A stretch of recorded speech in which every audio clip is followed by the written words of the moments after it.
Assalamualaikum warahmatullahi wabarakatuh. Sampurasun.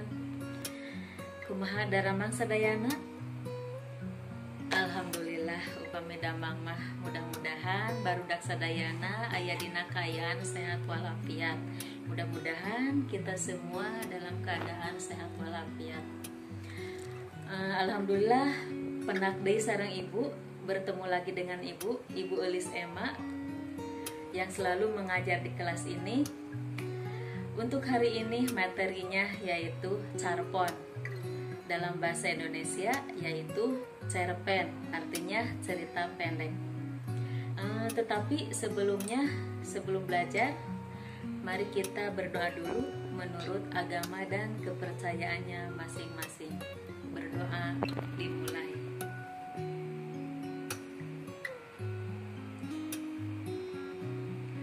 Amin, amin ya robbal alamin. Baiklah, kita akan mulai belajar hari ini, yaitu materinya mengenai carpon atau cerita pondok.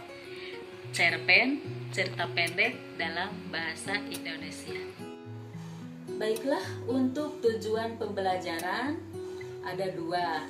Satu, mengidentifikasi struktur, fungsi sosial, aspek kebahasaan, dan nilai-nilai kehidupan cantum dalam carpon. Tah ayeuna aya ciri-ciri carpon. Ciri-ciri carpon aya 10. Anu kahiji henteu rea nu dicaritakeunana.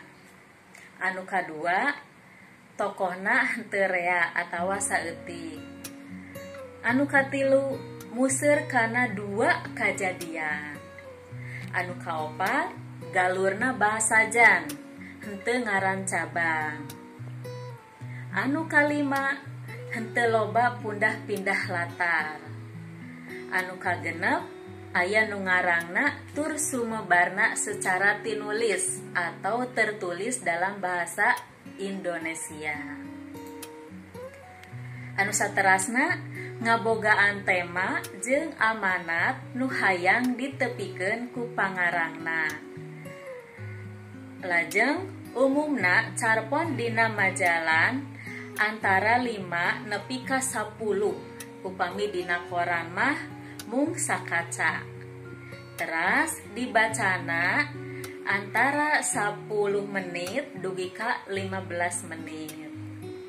Teras anu terakhir caritana direka siganu nya-nya aya dina kajadian. Tah ayeuna aya unsur-unsur intrinsik carpon.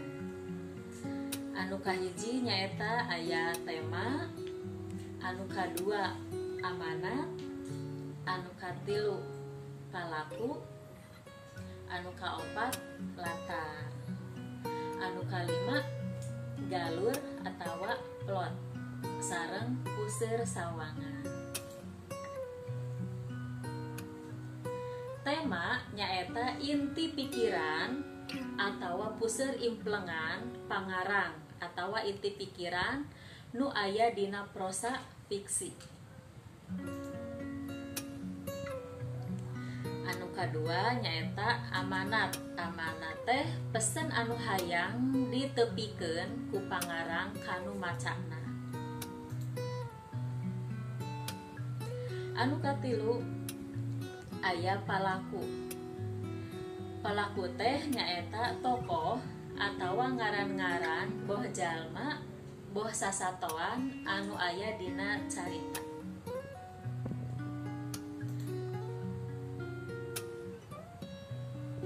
Anu kaopat nyaeta latar, terdiri dari atawa kawangku dina tempat, waktu, jeung suasana. Anu kalima aya galur atawa plot, terdiri dari kawangkuku hiji manggala sastra atawa bubuka carita. Anu kadua konflik, nyaeta muncul masalah. Anu katilu klimaks atau puncak masalah.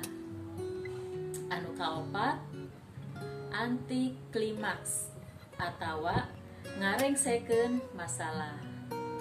Anu terakhir pamungkas atau panutup.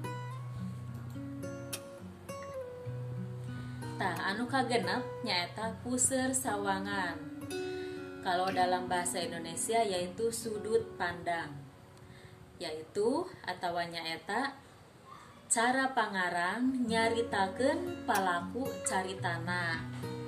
Anu kahiji jalma kahiji atawa kuring dalam bahasa Sunda atau saya dalam bahasa Indonesia. Terus jalma anu katilu manehna dalam bahasa Sunda, dia dalam bahasa Indonesia. Tah sakitu anu kapihatur ti Ibu. Cukup segitu pelajaran Ibu hari ini. Materinya mengenai carpon, mudah-mudahan kalian bisa mengerti. Hatur nuhun, tapi sebelumnya ada latihan. Ya. Latihannya atau latihana nomor hiji, naon judul carpon nugas dibaca ku hideep. Anu kadua, aya sabaraha tokoh-tokoh carpon nugas dibaca ku hideep. Anu katilu, sebutkeun contoh carpon anu ku hideep di pikanyaho. Sakitu bae, hatur nuhun. Assalamualaikum warahmatullahi wabarakatuh.